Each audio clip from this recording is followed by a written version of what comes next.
Menjadi perbincangan panas beberapa waktu terakhir, nama influencer Rachel Fenya terus menuai kontroversi. Bagaimana tidak, beberapa waktu lalu pulang dari Amerika, kemudian mencuat kabar bahwa Rachel Fenya kabur dari karantina. Tapi, dalam video yang beredar, ia justru mengaku memang tidak menjalani karantina. Pihak kepolisian pun turun tangan dan memanggil Rachel Fenya, kekasihnya Salim, dan manajernya. Kemarin akhirnya Rachel dan rombongan hadir di Polda Metro Jaya untuk menjalani pemeriksaan. Lantas, apa hasil pemeriksaan Rachel Fenya? Seperti apa analisa pakar ekspresi atas kemunculan Rachel Fenya di Polda Metro Jaya?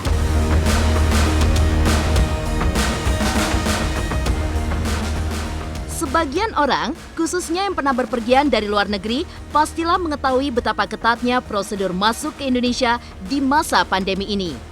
Tapi seorang Rachel Fenya malah bisa melenggang tanpa menjalani karantina. Akhirnya terungkap oknum-oknum yang membantu Rachel Fenya dan rombongan lolos dari karantina. Lantas bagaimana kini nasib dari oknum-oknum tersebut? Ketatnya protokol kepulangan dari luar negeri juga dialami oleh beberapa selebriti. Mereka pun mengungkap pengalaman saat pulang dari Amerika Serikat.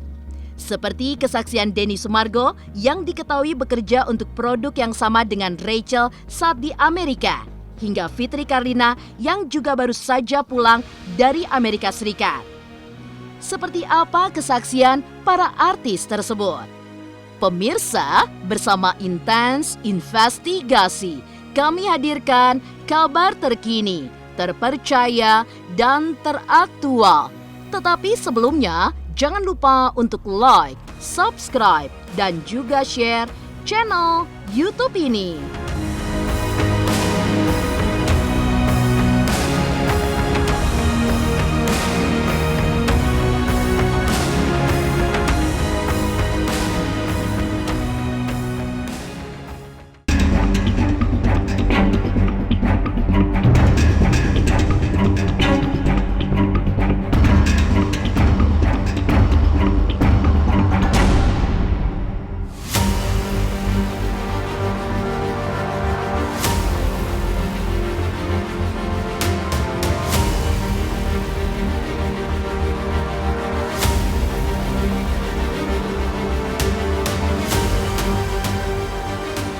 Selebgram dan influencer bertarif mahal Rachel Fenya harus menghadapi kenyataan pahit dari perbuatan yang ia lakukan.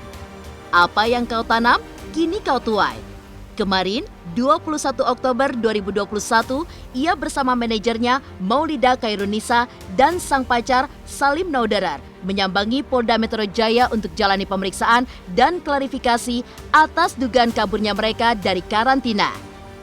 Datang sekitar pukul 2 dari jadwal pemeriksaan jam 1 siang, pasangan kekasih Rachel dan Salim kompak menggunakan kemeja putih dan masker dikawal beberapa pria. Rachel yang baru tiba langsung diburu pertanyaan oleh awak media. Lalu, seperti apa potret Rachel Fenya saat pertama tiba di Polda Metro Jaya kemarin?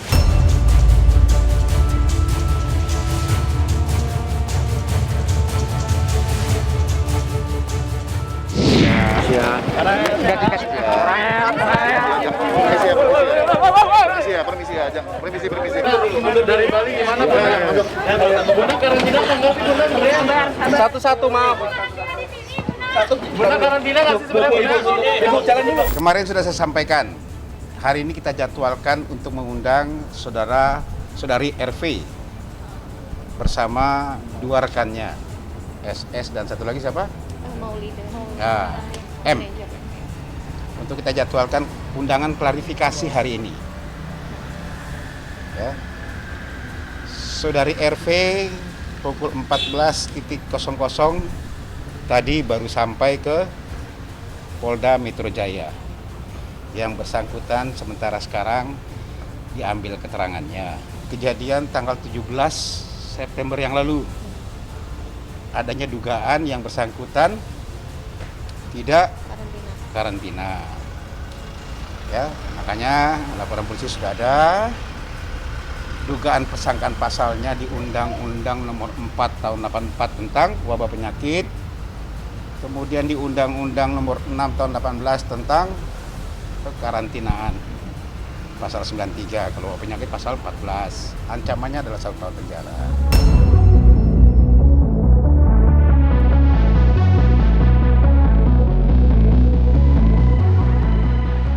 Menjawab 35 pertanyaan kurang lebih 9 jam lamanya. Sekitar pukul 11 malam, Rachel, Salim, dan Maulida bersama kuasa hukum keluar dari ruang pemeriksaan. Sontak, semua orang langsung dibuat penasaran bagaimana hasil dari pemeriksaan Rachel dan rombongan.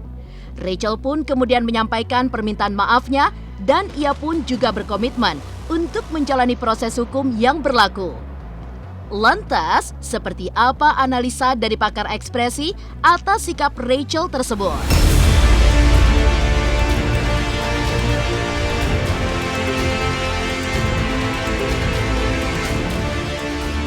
Saya, Maulida, dan Salim ingin menyampaikan minta maaf yang sebesar-besarnya kepada semua masyarakat atas kesalahan yang telah dilakukan kami dan sudah meresahkan masyarakat. Dan kami juga sekarang akan menjalani proses hukum yang berlaku. Terima kasih, mohon doa. Ada sekitar 35 pertanyaan, ya, dan bagaimana tadi Rahel sampaikan bahwa klien kami berkomitmen untuk menyelesaikan ini secara cepat juga. Salut, sedang capek, sedang bingung, karena sudah terbayang berbagai macam hal yang bisa terjadi pada dia sebagai konsekuensi. Walaupun Rahel sudah mengatakan bahwa dia siap dengan segala konsekuensinya, tapi sebetulnya bahasa tubuh yang ditampilkan, ditampakkan, dan dipertontonkan di depan kita adalah orang yang masih bergulat dengan ketakutan-ketakutannya atas apa yang bisa menimpa dirinya. Apakah nanti harus ada hukuman kurungan, apakah kemudian ada denda, dan lain sebagainya. Yang jelas ini sudah bergulir cukup besar, sehingga banyak orang yang merasa bahwa nggak bisa gitu aja, nggak bisa hukuman sesimpel itu. Ini sudah contoh buruk, bukan cuma contoh buruk sebetulnya. Sudah menyakiti hati masyarakat, di mana banyak sekali di luar sana masyarakat yang akhirnya nggak bisa ketemu dengan orang yang mereka cintai untuk terakhir kalinya, bahkan karena harus karantina.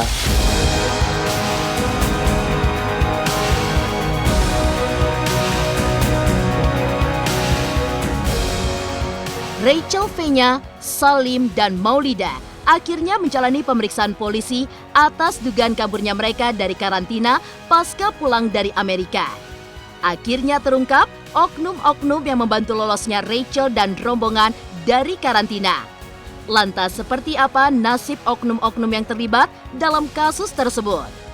Pemirsa Intens Investigasi, jangan lupa untuk like, subscribe, dan juga share channel YouTube ini.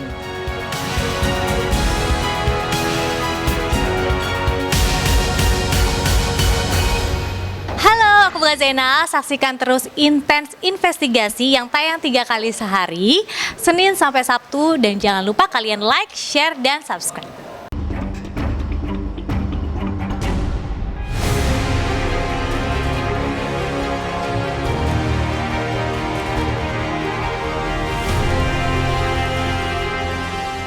Memang, kontroversi yang dilakukan Rachel Fenya membuat terkejut masyarakat tanah air. Bagaimana tidak, selama ini ada banyak masyarakat yang tertahan tidak bisa bertemu dengan keluarganya lantaran jalani karantina.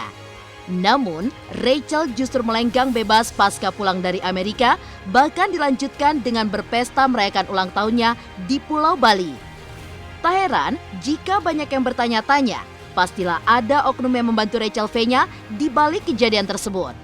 Akhirnya terungkap, ada 2 oknum yang terlibat atas lolosnya Rachel Fenya dan rombongan dari kewajiban karantina. Lantas, seperti apa nasib para oknum itu kini? Jadi sesuai dengan surat perintah dari Bapak Panglima, untuk kedua oknum ini dikembalikan ke satuan masing-masing, ya. Kesatuan masing-masing ya, gitu ya Mbak ya. Mungkin salah satunya kita juga mengevaluasi kemarin ya. Jadi jujur ini kan kejadian pertama kali, sehingga perlu bagi Pangdam untuk mengevaluasi. Kemarin sudah dilaksanakan evaluasi langsung yang dilakukan Pangdam, ya, Bapak Kasdam sudah mengecek langsung baik ke Pademangan atau ke bandara. Nah, itu nanti proses hukumnya di satuan, ya, satuannya yaitu dari pihak polisi militer satuan. Nah, ini masih berjalan untuk penyelidikan yang lain-lain, namun yang sudah ditemukan, ya mudah-mudahan hanya 2 ini saja. Ada 2, semuanya ada 2. Jadi kita hanya memeriksa ke anggota TNI-nya, kemudian untuk kemana-kemana Rachelnya kan masih diperiksa di Polda Metro. Nanti tunggu hasil dari penyidikan dan ankum atau papera yang bersangkutan. Jadi hasil penyidikan yang kemarin-kemarin belum ada.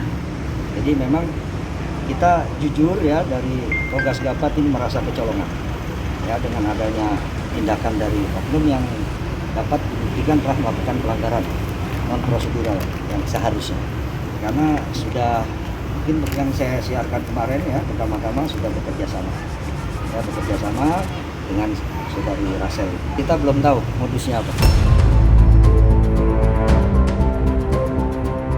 Tentu kejadian yang dialami Rachel Fenya sontak mengundang ragam reaksi dan mengundang perhatian publik. Tak heran banyak pihak yang mendorong agar kasusnya harus dikawal sampai akhir.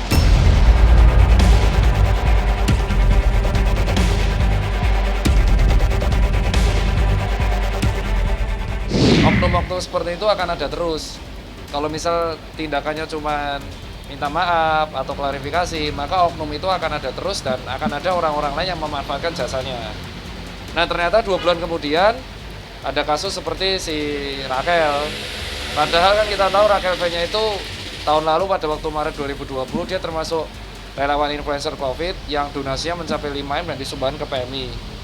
Dan 18 bulan kemudian dia melakukan seperti ini.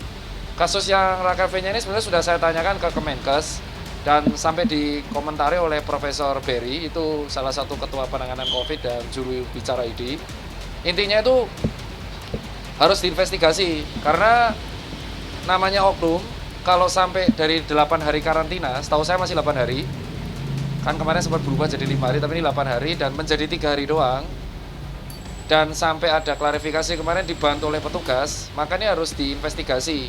Nggak mungkin cuma dia doang, harus diselidikin. Kenapa kok bisa mendapatkan kontaknya, lalu kok bisa keluar dari Wisma Atlet, biayanya itu berapa, dan harus disanksi. Sanksinya itu untuk oknum ya. Kayak contoh kemarin di bandara ada yang surat palsu, maka oknumnya akan ditindak. Di sini kan Rachel bisa menjadi 2 hal. Satu, orang yang menggunakan jasa tersebut. Terus kedua, apakah ada transaksi pembayaran? Berarti kalau ada transaksi pembayaran berarti dia terlibat dong. Yang ketiga menjadi saksi untuk membongkar sindikat-sindikat seperti ini. Terkait dengan kasus WNI yang meninggalkan masa karantina di Wisma Atlet sebelum waktunya, maka pemerintah memastikan bahwa proses hukum sedang berjalan. Satgas menjunjung tinggi penerapan aturan yang berlaku dan menegakkan kedisiplinan untuk melindungi keselamatan masyarakat. Mari kami menghimbau masyarakat untuk bekerja sama dan tentunya jangan ada lagi oknum-oknum yang memanfaatkan situasi ataupun kemudian menjalankan tidak sesuai dengan aturan yang ada. Ini tentunya demi keamanan dan keselamatan kita semua.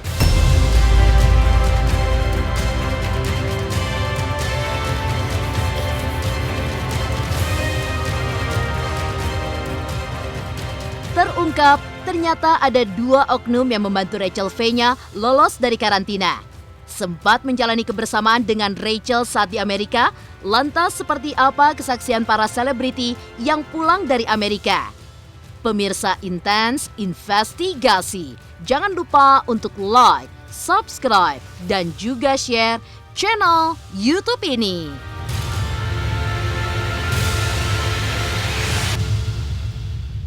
Halo, saya Ciko Jericho. Saksikan terus Intens Investigasi yang tayang 3 kali sehari, Senin sampai Sabtu. Jangan lupa like, share, dan subscribe.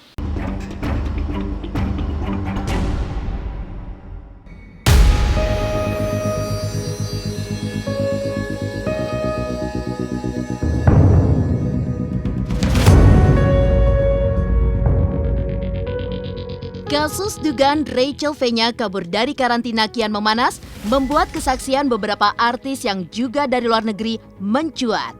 Salah satunya Denny Sumargo. Bersamaan dengan rombongan Rachel Fenya pergi ke Amerika, bekerja untuk salah satu produk fashion, mantan pebasket nasional itu mengaku diingatkan untuk jalani karantina saat pulang ke tanah air. Bahkan, menurut pengakuan Denny Sumargo, telah disediakan budget khusus agar para selebriti itu tidak lagi pusing perihal karantina. Rachelnya itu masih di LA, dan kayaknya dia menginformasikan pulangnya duluan, karena mau kangen anaknya. Karena saya juga waktu awal juga sempat kepikiran kalau nggak karantina, efeknya apa ya? Kalau karantina efeknya apa ya? Dan ternyata saya pikir, saya jangan deh, saya karantina aja yang benar gitu loh. Karena itu kan tidak baik ya. Dari Erigo ada budget, Erigo memberikan budget. Kalau kita mau upgrade, misalnya kita pengen di budgetnya misalnya sekian nih, kita pengen hotelnya lebih bagus mungkin ya. Berarti kan upgrade ya, itu dari dana pribadi lah. Setahu saya dari Erigo sudah mengingatkan untuk semua orang. Saya, talent lain di grup itu diingatkan. Saya baca soalnya. Jadi kita diingatkan untuk jangan lupa karantina. Begitu sampai kita lewati swab, kita lewatin prosedur imigrasi, mereka langsung jemput, bawa ke mobil, langsung ke depan pintu masuk. Itu bukan lobby loh bro, waktu itu gue, dia pintu masuk langsung ke arah kamar itu. Gue kayak ini tersangka suap. Kalau terbukti ya, terbukti kan masih diduga ya, harus dibuktikan dulu, harus ditindak tegas. Supaya ada pembelajaran kepada setiap pihak untuk bisa mematuhi peraturan yang ada, supaya tidak ada diskriminasi ya. Karena ini negara ini udah banyak chaos dengan masalah diskriminasi, jadi mohon maaf ya Rachel ya, harus ditindak.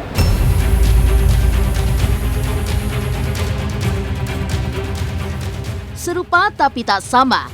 Beberapa waktu lalu, penyanyi dangdut Fitri Karlina bersama sang suami juga baru pulang dari Amerika Serikat. Menyambangi negeri Paman Sam guna berbisnis sekaligus berwisata, Fitri Karlina pun sempat bertemu Rachel Fenya di sana. Fitri Karlina pun menceritakan serangkaian prosedur yang ia alami saat pulang ke Indonesia. Wajib melalui beberapa tahap. Lantas, seperti apa kronologis karantina yang dijalani oleh Fitri Karlina dan sang suami? Karantina dulu, benar. Keluar ya? Enggak dong. Saya lihat tuh story lagi ini lagi di hotel, lagi di begini. Iya benar. Itu 8 hari, benar-benar 8 hari. Nggak ada di diskon. Aku mau naik pesawat, itu kita sudah PCR dulu di Amerika. Kemudian kita landing di bandara, kita juga PCR lagi. Melewati 6 proses ya? Sampai melewati beberapa proses, kita harus ngisi semua form-form kayak gitu kan. Memang kita ada di line gitu, maksudnya antri sesuai antrian, baru kita masuk imigrasi, terus baru kita bagasi, keluar kita sudah dijemput sama mobil hotel yang memang kita pilih untuk karantina kita. Dan kita pun mau PCR ya, swab PCR, itu pun kita juga harus menunjukkan booking hotel kita ya. Kalau kita wisatawan itu harus biaya sendiri, kecuali memang ada mahasiswa, terus kemudian ada tenaga kerja Indonesia dan pegawai negeri itu memang baru pulang dari luar negeri itu bisa di Wisma Atlet.